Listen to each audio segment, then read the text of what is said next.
this is the franchise Shane Douglas, ECW's original World Heavyweight Champion. Right now, you're watching the #1 wrestling podcast on all of Long Island, Monty and the Pharaoh. Monty and the Pharaoh. Monty and the Pharaoh. To the Monty and Pharaoh Show. And you're watching the Monty and Pharaoh Show. Monty and the Pharaoh. With Monty and the Pharaoh. Monty and the Pharaoh. It's Monty and the Pharaoh. Monty and the Pharaoh. Monty and the Pharaoh. Monty and the Pharaoh.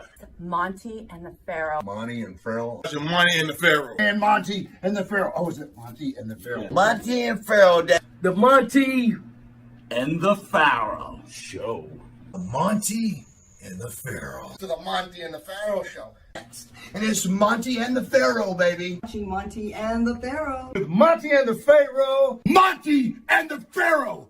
Oh, what a rush. We've got the future Hall of Famer, that rocker, Marty Jannetty, MJ in the house, and I'm sitting here with two more future Hall of Famers, Monty and the Pharaoh.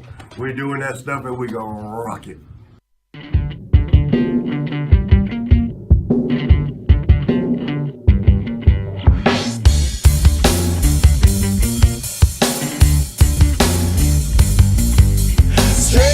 Straight to the top.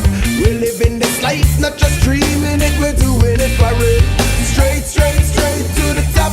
Working hard every day just to live a better way.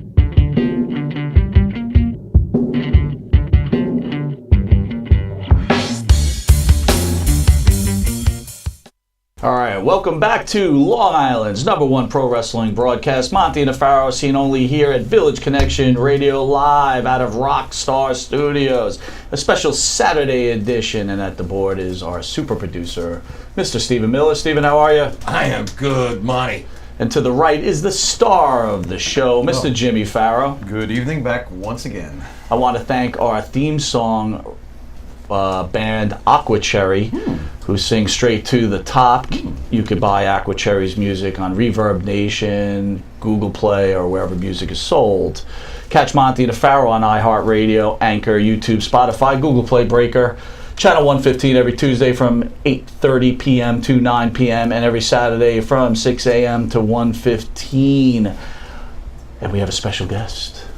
None other than WWE, NWA, WCW superstar, Mr. Hughes. Mr. Hughes! Yeah. What up? Hey, brother. Thanks for joining us. Glad to be here, boys. Great to be in New York. Yeah, it's great to have you. How was the big event? It was awesome, man. Got to see some great legends like myself. I had a great time. I look forward to doing these fan fests every year. Month to month sometimes, doing a lot of them, man. I just look forward to them, you know. Eric Sims, great booker. I mean, you know, I've been doing business with him for a long time. Best freaking promoter, best freaking, you know, agent a wrestler could have. Sure. I mean, you know, he's a man of his word and he takes care of business. That's what I hear. I think he never drops the ball. Never. So being, you Straight know, up. you got these fans that come. How does it feel with all these fans that are just enamored by you? Does it swell your head a little bit, or what's it like? Well, you know, it don't swell my head because I've been doing it over 30 years, and I'm pretty much just, you know, I just look forward to the fans coming, and then, you know, when they come to your table or whatever, and they recognize who you are, you know, it's like, you know, they tell you stories sometime of when they saw you do something on TV or to one of their favorite wrestlers and being a bad guy.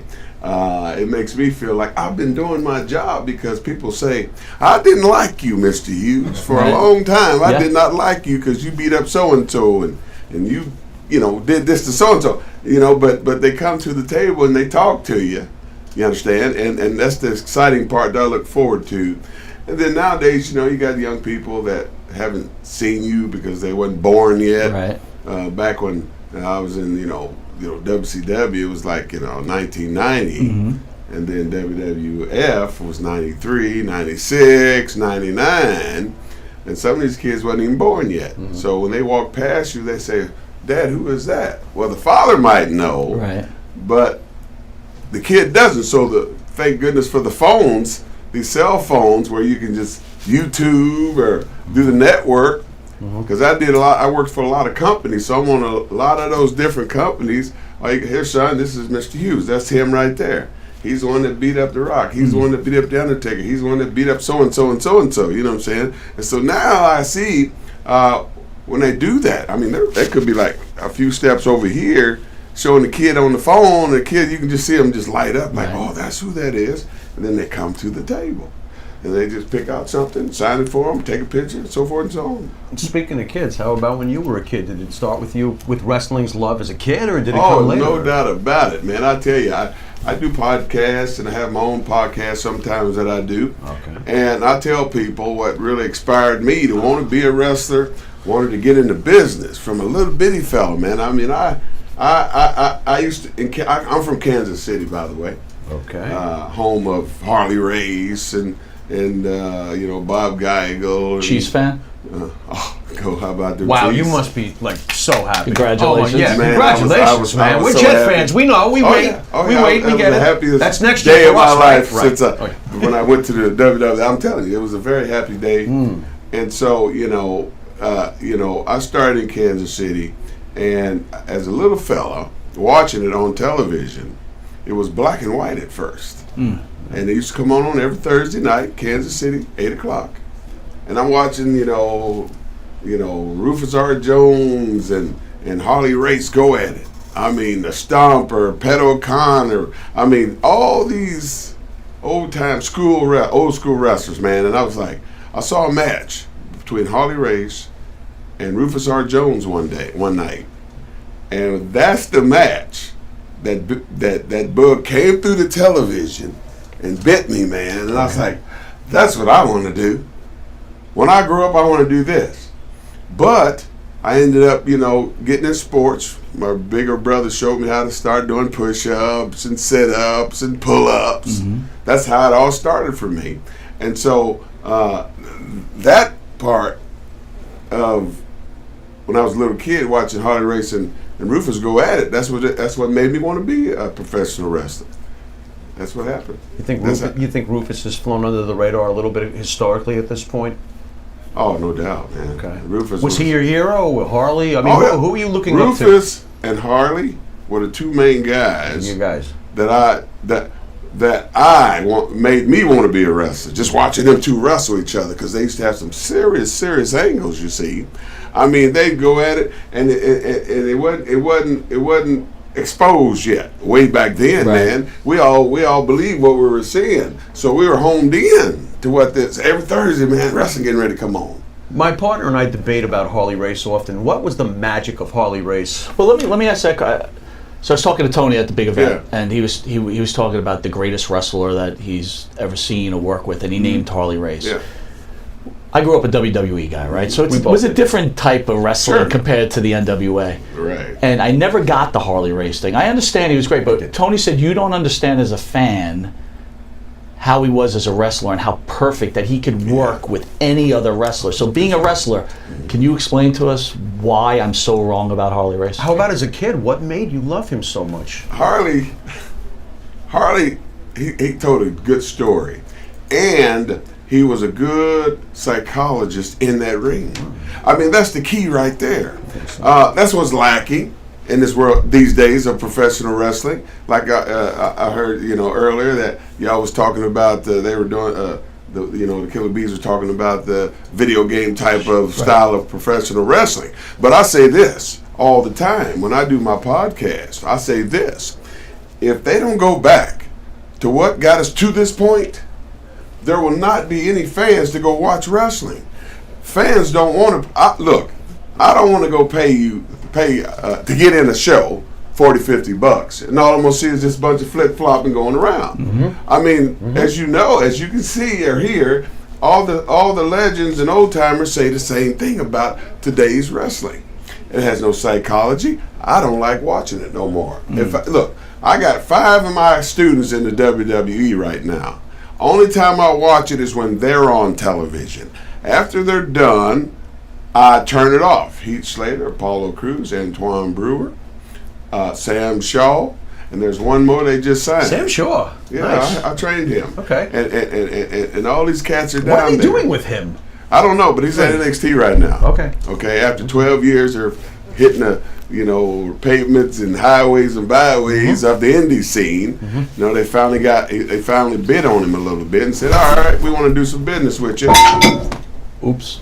We're experiencing Tony difficulties. Please stand by. Go ahead. And they finally brung him in.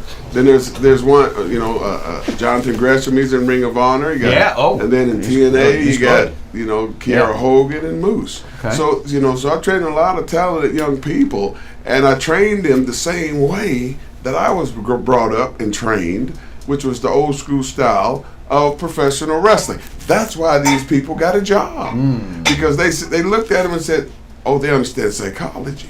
That got them in the door. Now, like I tell my students, man, do what I show you, and then once it gets you in the door, do what they tell you, because they're gonna pay you. Right. So if they say we need you to do it this way, I want you to do it that way. But my job as a teacher, of teaching these young kids about the game, is this is how it's done. You have to learn psychology. You have to learn what a character is. You have to learn how to talk. Yeah, the whole 9 yards. I was teaching the whole aspect of the game. Do you see any wrestlers today that you go, okay, he's good, but the product sucks, but he's good? Nope. You don't see anybody. No, I don't. Wow. I was just surfing damning. the other day. Okay. Happened to come by. I don't remember this guy's name, but I was like, who's in the truck? Who's in the production truck? They got the monitors in the truck. Right. So this guy's looking at all these different monitors. When you see something, you got a delay. So when you see something that don't look right, all right, camera number 2, get ready, go. You're supposed to say, get ready, because this guy came this far from hitting this cat. Right. You got to switch cameras. Yeah. Man, I was watching. I ain't gonna say what I was watching, but it was like that. I mean, the guy was kicking the guy, and he comes this far. The guy's taking a freaking bump. Well, where's the guy in the truck? But we were just saying that, like when AEW started, the production value was just the way they were cutting. They would go to picture-in-picture during a guy's shoot interview or whatever he was doing. Go to a commercial during a promo. Honestly, Stick who's him in more the important, corner. maybe? Yeah. Maybe the production guy is more important than the actual wrestler, because they're hacking the shit out of this stuff. Yeah, and it's killing, and it's hurting the business too. Just like, they're doing all this funny stuff that you need to be doing in the bar. You can't do that stuff in professional wrestling. Yeah. It's going to kill the business, man. You're not going to take your child to see that garbage. So you then understand why do they keep going this way? Don't they understand what's happening right now? Is it habitual? Well, here's the because thing. the Here's what fans' long-term investment, he just keeps going? Well, here's what I think. This is what I think. Okay. They just ease in just a tidbit, see how people respond, see?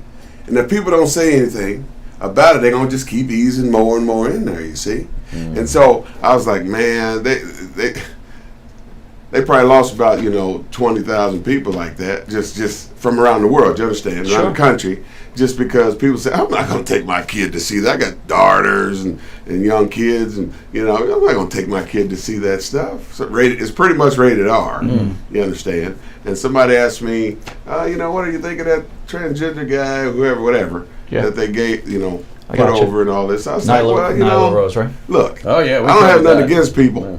All right, just like I say, you had Adrian Streak, Adrian Adonis. They had their gimmicks, right? Yeah. They come out spraying the perfume, but that's pretty much how far it went. You understand? Sure. So now they're starting to throw in some other stuff, a little extra, a little more rated X, and see what people think. Well, I think they're throwing political correctness into wrestling, right? Yeah, I think so. And I believe that's point. not the place for it, man. They're just going to hurt the business. I tell these kids, man, if they don't change some of this stuff here, and ain't going to be nobody for come watch all wrestle.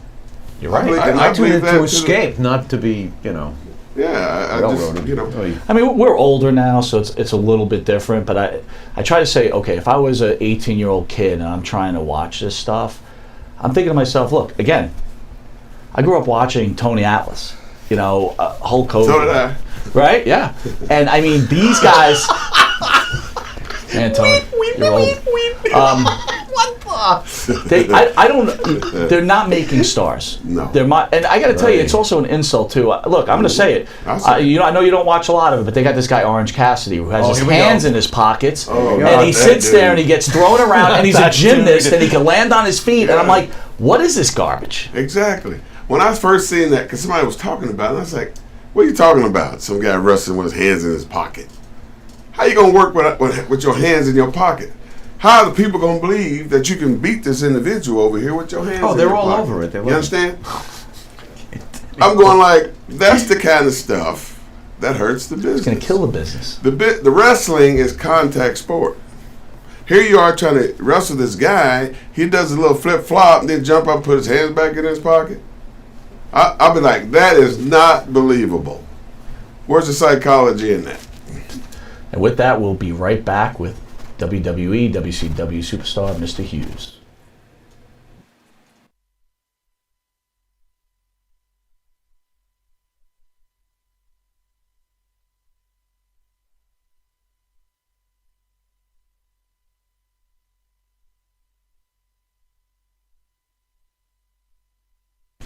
All right, welcome back to Long Island's #1 pro wrestling broadcast. Monty and the Pharaoh, seen here live from Village Connection Radio out of Rockstar Studios with our special guest, Mr. Hughes. Back at it, Mr. Hughes, talking wrestling. So, when do you get your first big break? I'll tell you something. Well, I like talking about it because it brings joy to my soul, you understand? Sweet. I was over in Puerto Rico. I was going over there for Carlos Colon, wrestling him, and Abdullah, and pretty much all the Puerto Rican guys on top. Careful around that Cologne guy, but go on. Yeah. And so one day, Sorry. I've been doing Sergeant Slaughter for a long time since when I was down in AWA. I got hired by Greg Gagne's dad, Vern. Liked what I did. I was athletic, and Geigo, who trained me, said, hey, I got a gig for you up in Minnesota with AWA. They do ESPN, I was like, great, he gave me the itinerary, went up there and met Vern, and he was telling me, you're a great looking athlete, because I was doing drop kicks at, 280 pound drop kicks, and just doing some stuff that you normally don't see a big guy do. And so anyway, I went up to Minnesota, talked to Vern, and he wanted to package me, you might say, like Junkyard Dog. Go out there doing the shucking and jiving deal and the whole night dancing, right, yeah. Doing the shucking and jiving thing that back, most black guys was doing back in those days. And so that's what I did. And so I got, started doing my tapings, and they, had, 3 tapings they did that day, and they put me over. They was putting me over. And anyway, long story short, I guess people in Atlanta at WCW or Championship Wrestling saw me, and I had the same finish as Luger at the time. And so I guess they had an idea, ding, ding, ding, we get this guy, Curtis Hughes, Big Cat, down there in Kansas City, to come up, and we work an angle with him and Luger, go around the country doing torture rack matches, you see? And so one day I was in Puerto Rico, because I'm going back, now I'm going back to when. So anyway, they saw me, they called me. I went over to my buddies, and then we came back over to my house, and we left again. After I came back, there was a note on the door. It said, had Jody Hamilton a call in Atlanta, Georgia. I said, who in the world's Jody? And it had WCW on the note, because one of my friends came over because they called him. Must have been pretty exciting. And I said, what is this? So I couldn't sleep all night, man. So the very next day, I got up. I said, all right, this should be open now, the office. So I called the office and I said, yeah, this is Curtis Hughes. I got this note on my door saying to call you guys. Jody Hamilton. He goes, hang on. She says, hang on for a second. Jody got on the phone. He goes, hang on, Curtis. I'll be right back. So I was on hold. Oh man, this is prolonging the freaking thing. And so he comes back on, and Ole's on. They were on a conference call with me on the phone, and they were asking me, "Hey, Curtis, this is Ole. This is Jody. We want to know how much you want to charge. How much you charge for? Come on up and Atlanta and work an angle with Luger. Well, heck, I ain't never did no big angle like that, so I didn't know what the price to say or anything. So I was kind of, waiting for them to give me a number. You see, if it sounds good, if it sounds good, hey, I'm with it. Yeah. So they told me a number, and I said, okay, I'll do it. Okay. And, and they arranged everything. Plane ticket came up to Georgia. You took the first number they threw at you? Yeah, because when I was at AWA, I wasn't making a whole bunch of money. Right. When I was at AWA, man, I wasn't making no whole bunch of money because I was just doing the Right. TV tapings. Right. You know what I'm saying? Yeah. I wasn't on the road with them. They was just doing shows and just getting my name built up, right? I think I was making like $150 or something like that. It wasn't no big money. But when they told me the money they was going to give me, I was like, sure. And so that's what started it all right there. When I got the call from Jody Hamilton and talked to Ole. You mentioned Luger. What was Luger like as a person? You hear the rumors that he really didn't want to be a pro wrestler. He was really arrogant. So here you are, a young guy coming in, and now you're with Luger. How did he treat you? What was it like? Well, that's good. I can tell you because when I got here, I already knew what my job was. And of course, I was trained by Geigo and Sonny, and they trained me like, take care of yourself, blase, blase. So I kind of knew, when things came up, I knew how to handle them. I would, just because that's what I got taught. Anyway, so when I came to Georgia, and me and Luger, before we started our angle, they had me on TV, feeding me jobbers, feeding me enhancement guys, you see, to get me over, right? And so when the time was right, then I started cutting promos with Luke. He's cut a promo, I cut a promo. He cut a promo, I cut a promo. So anyway, the angle started. So we started traveling the country, doing these torture rack matches. On the very second night of the gigs that we were doing, I went out there, we started the match, right? For some strange reason, Luger was not selling anything. And I'm going like, I was the heel, you see? Yeah, sure. So I powdered out, and I'm going like, hey, ref, walking around, taking my time, people are going crazy. Mm-hmm. And so I come up on the apron, and I was like, ref, get him back. I come over and say, hey, ref, ask Luger, what's up, man? And so he rolls over there, and I'm turning around working the people. Shut your stinking mouth. Anyway, I get back in, go to lock up. I go give him the big boot. He ain't selling anything. All right, I grab him, give him a headbutt. He's not selling anything. Okay, I'm going, uh-oh. Now what's going on? Right? Anyway, we go through the freaking match. The finish happens. I leave first. 1, 2, 3, boom, I roll out. He's the baby, he stays in the ring. So I'm still 38 hot, brother. I'm walking back to the dressing room. I get Pat out of the arena into the breezeway as I'm walking around, and I'm just pacing back and forth, see? Waiting on him to get back out of the ring. Well, here he comes. I mean, he got the gorilla position there. There's guys around because they're peeking watching the match. Mm-hmm. And so I come back through, and I forgot who was the agent. I think it was Magnum. Good job, Cat. I was like, no, it wasn't. And just kept pacing, waiting for Luger. Finally, he comes through the curtain, and I was like, yo, man, what's going on here? I said, they brung me in to work with you. We ain't going to make no money if you don't sell my stuff. I mean, we was going at it back and forth. He goes, yeah, I was selling your stuff, brother. I said, dude, you was not selling my stuff. I say, look, if you don't want to sell my stuff, I'm going to go to Ole and tell him you're not selling my stuff. So why are we doing this angle here? They brung me in. I'm trying to make a living just like you. I got a career just like, I'm letting them have it, man. And I'm telling you this, the very next gig we did, no more problems. Did he explain himself when you were venting on him? No, I was a young guy, man, so I guess he was trying me, see? That's how they used to do it. So he just let you vent and was like, okay. Well, he thought I was just a punk, like I was just this big punk and I'm going to let him do whatever. Okay. No, you're not going to do that, man. I can take care of myself, dude. I'm from the hood, my friend. Mm-hmm. And so, I didn't go down that road, but I was letting them know I'm grown, I'm old enough to take care of myself out there in that ring. But they brung me in here because you and I got the same finish, which was the torture rack. I understood about drawing money because Geigo showed me that, the Gagne showed me that. I mean, you know, it's just I knew. Okay, here was my opportunity.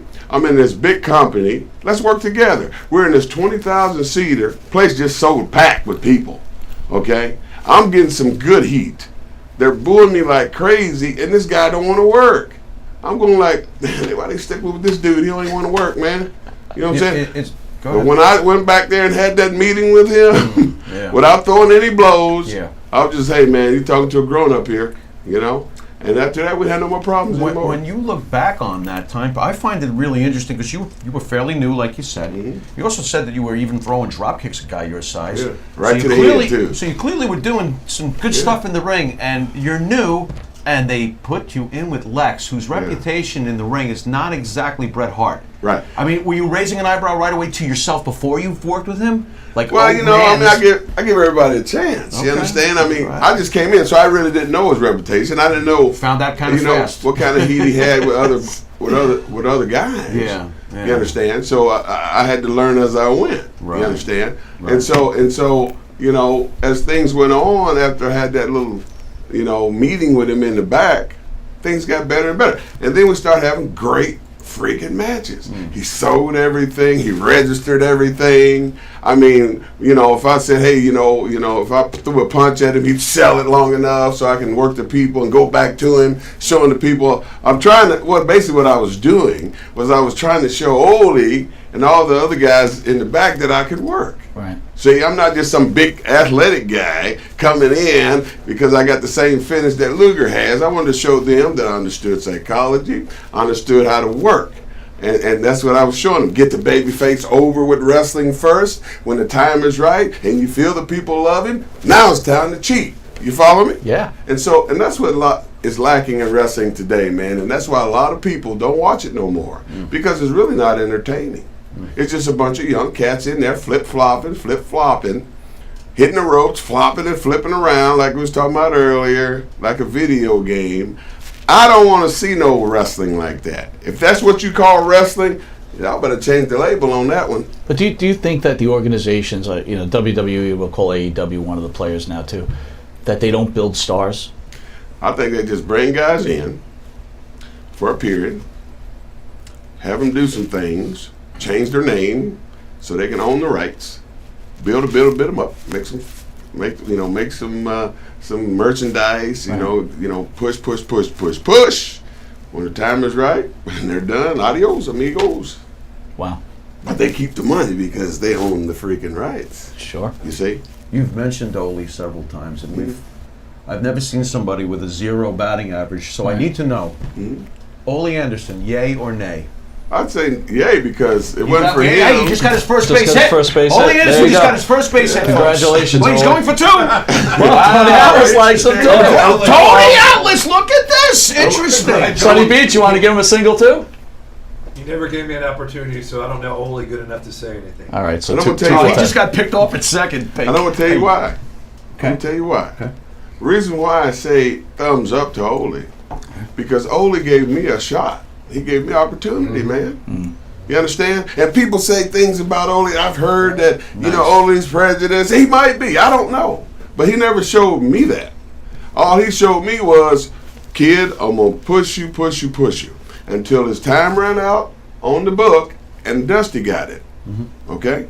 And so when Dusty got the book, and then he kept the train moving with me, I came in there as Big Cat. Dusty had a better character for me that he thought would help my career better. You understand? He used to call me LT. He goes, you look like Lawrence Taylor. I'm going like, okay. So every time he would see me, he would call me LT. Hey, what's up, LT? But anyway, Dusty, after Ole got, you know, his time ran out as the booker. Right. He was a good booker. He tried, okay. Had some good talent working up under him that he tried to make, you know. But then when Dusty came in, Dusty had some freaking knowledge on different characters to build. He took some jobbers and made them stars, like Johnny B. Bad and stuff like that. He came to me one day and said, hey, LT, I think I have a better gimmick for you that's going to help your career. I was all ears. He goes, you know Big Bubba Rogers, right? I go, yeah. Okay, yeah, there you go. You know Big Bubba Rogers? Yeah, Like, sure. yeah. He goes, you think you can do that gimmick? I was like, yeah. You better believe it. I said, the bodyguard gimmick, right? Right. He goes, yeah, it's just a body. You got to work, I said, I got to work in clothes. He goes, yep, suit and all that. And so what I did, I went and looked at Big Bubba Rogers' matches. So I get a tape, put it in and say, all right, let me see what Bubba Rogers is different. I can't be the same here. I don't want people to get us confused, think we're the same person, even though we got different skin color, you see. Mm-hmm. And so I watch him walk through the ring. He gets in the ring, he takes off his hat, takes off his shades, take off his jacket. Sometime during the match, he'll take his tie off. I was like, his pants. Oh, I'm sorry. Well, he never took those off. But he'd take his shirt off, open it up, get some air. I was like, I cannot do that. I cannot be the same person. I was like, what I have to do with this character that Dusty gave me is make it mine, Somebody give you a character, they say, oh, you got to make it yours now. You can't be the same guy if you want to get the gig. So what I had to do was I got to figure out how to leave these shades on. Now, if I can figure out a way to leave the shades on while I'm in that ring, I think people will notice. So when I went to the ring, I tried the sports strap. I take a big backdrop, they fly off. Harley's there, so he'll give them back to me. I put them on, continue the match. So anyway, I used to wear electrical tape on my wrists, you see. And electrical tape, it stretches. And I was sitting in the dressing room one day, and I was like, man, it stretches. I was like, it's like ding, ding, ding. I was like, let me try something. So I ripped me out a piece about this big, put it around here, took the glasses off, ripped another piece off, put it on the inside so it wouldn't pull my hair. Right. Then I wrapped the ends, right? Yeah. Put them on. They tight as a freaking peckerhead headband. You hear me? Yeah. And that was the key to keeping these glasses on. But here's the thing. I was a big guy, and I'd be sweating like a freaking hog out there, brother, and I could not see anything.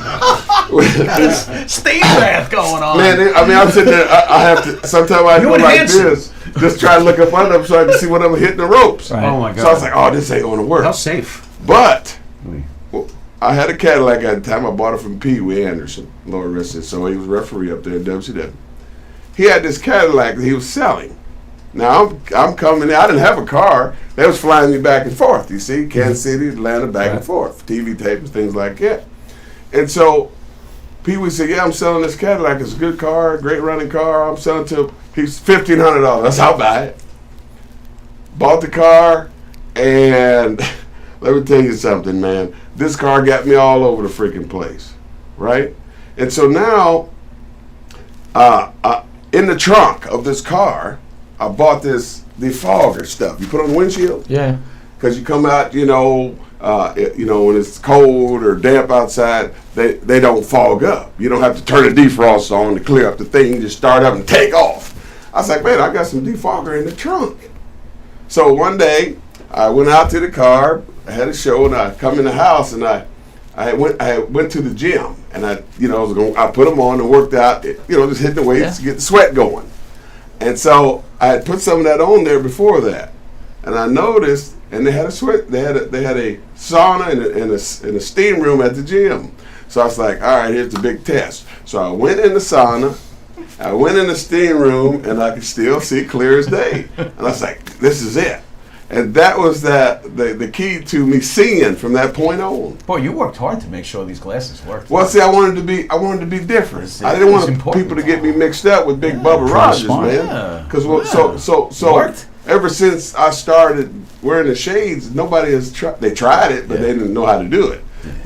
And so once and I do it to this day. That's why I wear shades all the time in my pictures and all my matches. You see shades. We can relate.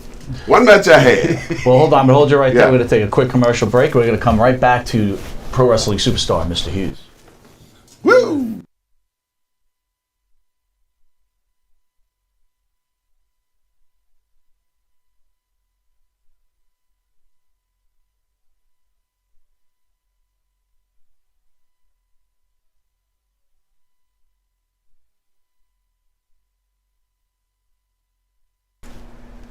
welcome back to Long Island's number one pro wrestling broadcast, Monty and the Pharaoh, with our special guest, Mr. Hughes. Go ahead, Mr. Hughes. All right, so anyway, we was talking about the shades, and voila, put the defogger on them. Now I can see. Now I put the electrical tape on. Now they stay on. Now I had to figure out a way to keep my britches from ripping all the time. Jesus Christ Almighty!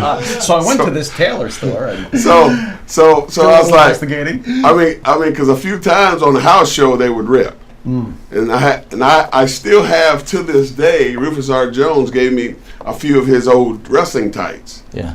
And I still have this one last pair. I mean, they're falling apart, brother. I mean, there's smells like. I mean, they're falling like apart, man. But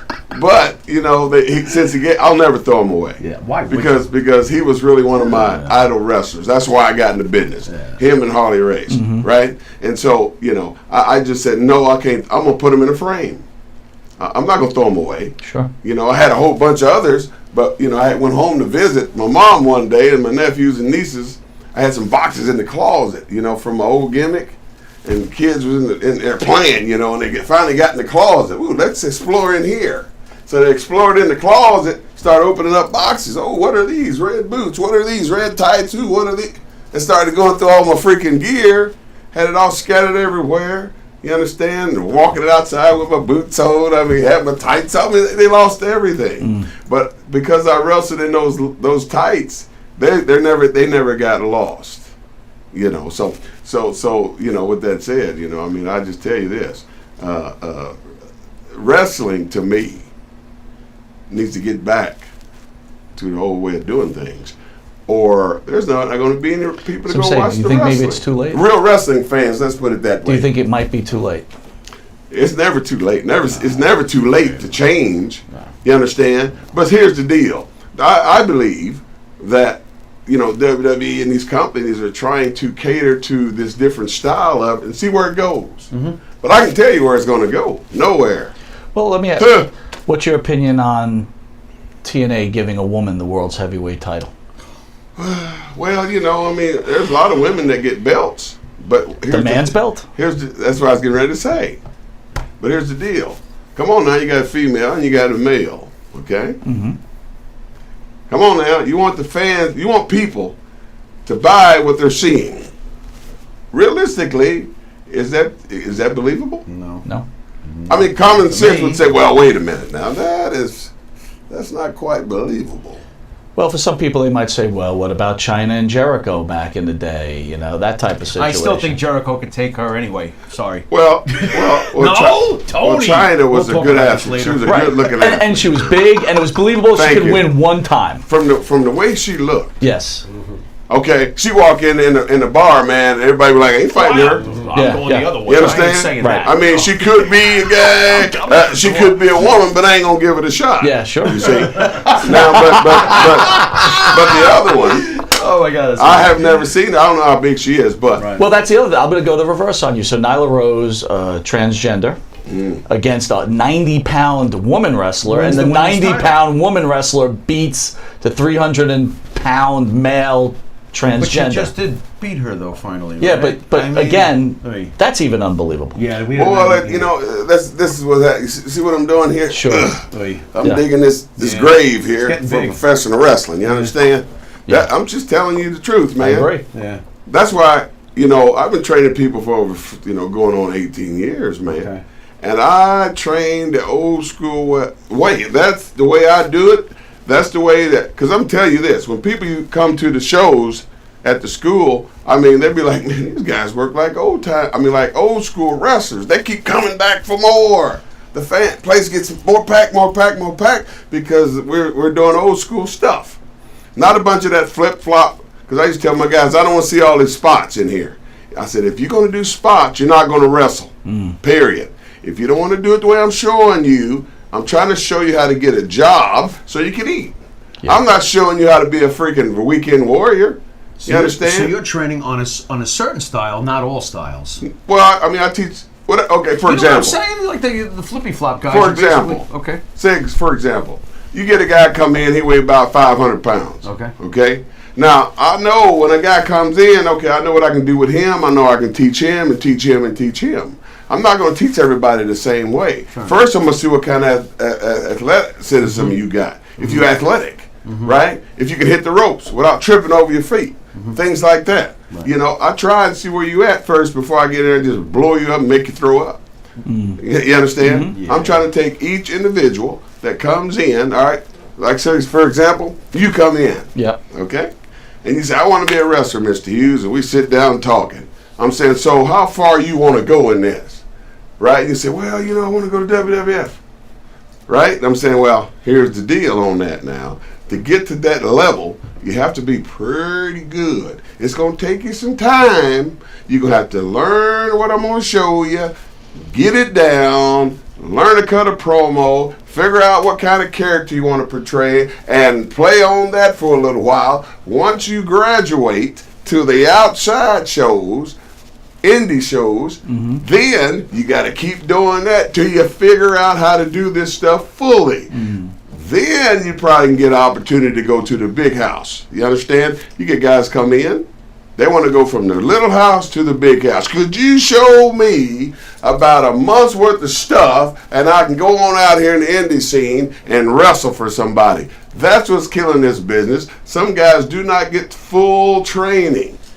It takes time to learn how to do this stuff, brother. Not to mention, it's dangerous, right? Very. You know, your life is in danger every time you're in that ring, right? If you're working with someone that doesn't know what they're doing, they could kill you, they could cripple you. Exactly. Quarter inch could break your neck, you're done. Exactly. And so, you know, I show people every aspect of wrestling in that ring. It took me a couple of years to figure out how to teach, but I took my knowledge here. I took my experience from the game. I watched put a tape in, and all right, okay, there's Harley here. All right, let me show that figure four. All right, let me show you how to drop that knee. You understand? All right, let me show you how to. I'm writing this stuff down. What I want to teach. You see? And I went down the line. Bruno Sammartino. I mean, all the good workers, man. And I'd write stuff down, and I'd print out this sheet that had it's about 20 sheets of different things that I wanted to teach, and they were all old school stuff, and I taught them just like they were doing it. Like when I was watching, I'm gonna teach it just like that. And so when these kids do it, we're like, how they learn that? That looks just like the way Harley did it. Sure. You know what I'm saying? You're pulling those from the peers. If you come in to pay your money for somebody to teach you how to do this stuff the right way, that's what you're supposed to do. You got a lot of people out here, you know, they might have a name. They got it up on the marquee. So-and-so wrestling school. But that person's never there. It's always the flunky there trying to teach you how to be a wrestler. And they're going to charge you about $4 or $5 grand. See? So when you walk out the door, you're going to be freaking walking kind of funny. Because you did get screwed big time. Because I used to get people coming from other schools, right? Yeah. That been at other places, that paid $6, $7 grand, and didn't know nothing. Wow. Where you come from? Oh, I came from so-and-so school. Excuse me? You came from where? Right. Yeah. And you don't know how to lock up? You don't know how to hit the ropes right? You don't know how to take a bump right? Man, are you kidding? And you paid how much? Yeah, I know, Mr. Hughes. I know.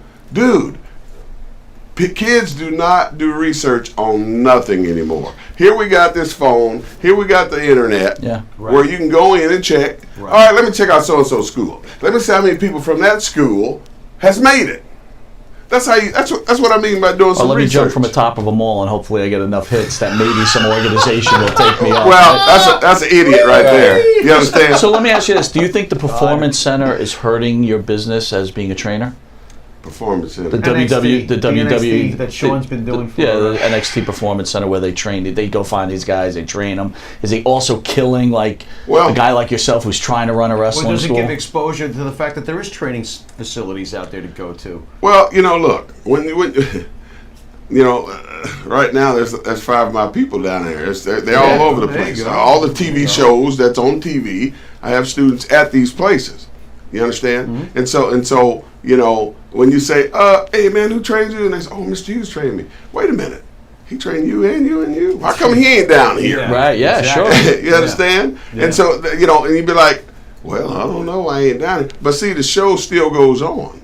what I'm doing, it still goes on. I'm not like what you might say discouraged about it, because I'm a Christian man, and I pray every day, and I look for the Lord to do my work. You understand? So if something don't work out the way I wanted to, brother, there's something good on come on after that. And so when people say, man, you should do that, I be like, you got to remember now, the Lord is on my side. I'm not worried about a thing. But here's the thing: when I pray for all my students. Even the ones that don't like me, even the ones that, laugh, everybody. Sure. You understand? Because I don't hate a soul. But I'm here to say that the students that did come to me, I did my best to teach them. Some of them came in half crippled, couldn't run the ropes. I mean, I'm trying. Maybe you want to try to be a manager, man. Right. Maybe you can try to be a referee or something. So you give legitimate guidance. Yeah, I mean, everybody can't be a wrestler. All right, with that, we're going to take a quick commercial break, and then we're back with WWE superstar, WCW superstar, Mr. Hughes.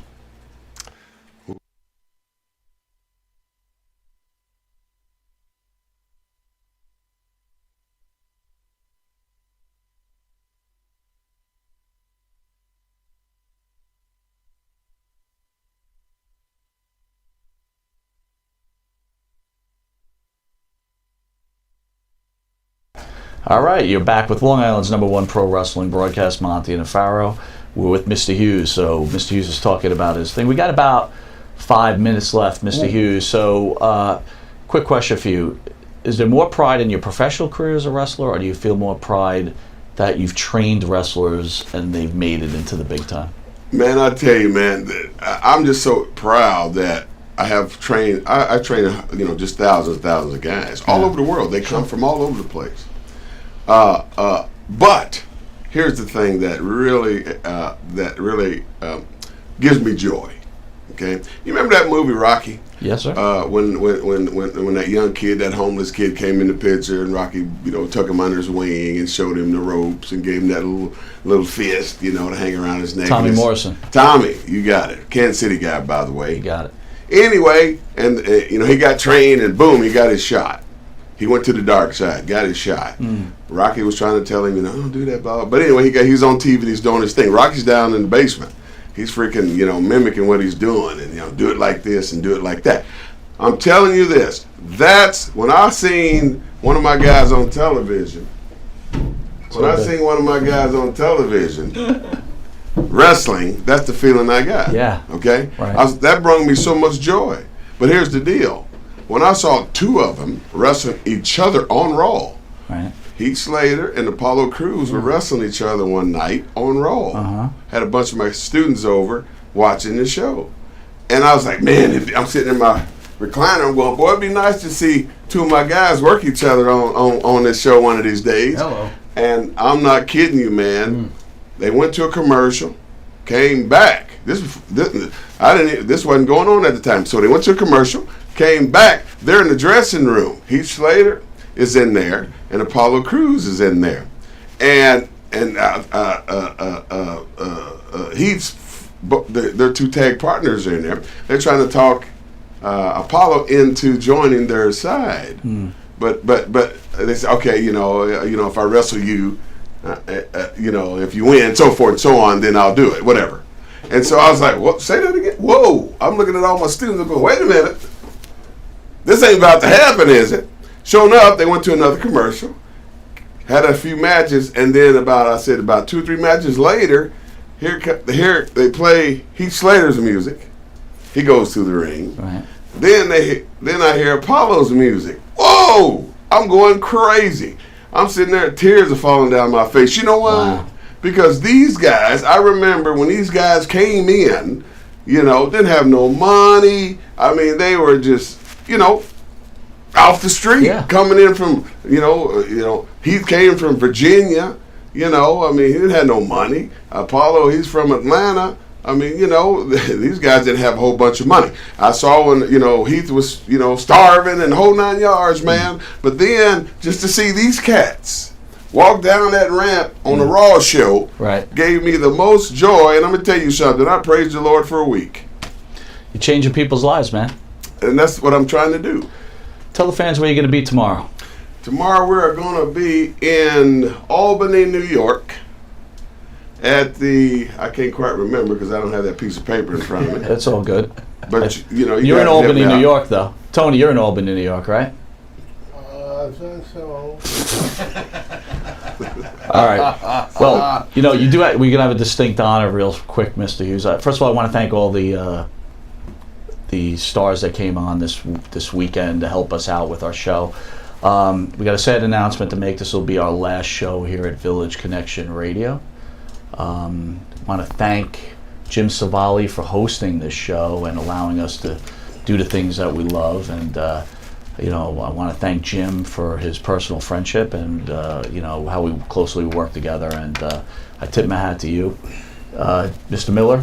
Yes, I tip sir. my hat to you, sir, for all the hard work you've put towards the show. Been my pleasure to be around you guys. It's been our pleasure, and I can only say I'm glad that I've met you and that I consider you a friend. Same here, both of you. And I want to thank the fans for tuning in, and just, you know, stay on our webpage, www.montyandthepharaoh.com, and you know, see where we are in the future. So again, I want to thank Village Connection. I want to thank Jim Savali. I want to thank Stephen Miller. It's been humbling to be part of this, and I want to thank all the wrestlers who have shaped and changed people's lives. With that said, Mr. Hughes, Tony Atlas, Sonny Beach, Killer Bees, and Pat Tanaka. Thank you for a wonderful weekend. Thank you to the big event, and let you sign us off, Farrell. And thank you to everybody who's helped us make this show bigger and better. Until next time, later.